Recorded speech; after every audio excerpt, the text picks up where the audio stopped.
Hi everyone, welcome back to Ryan Easy English. My name is Ryan Bennett. How are you doing? It's good to see you again. Today we'll study the beginning sound of M, N and O. Are you ready?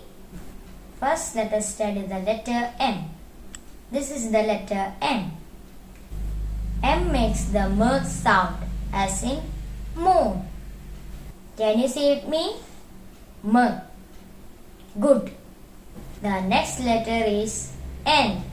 This is the letter N. It makes the N sound as in nip. Can you say N? Nice.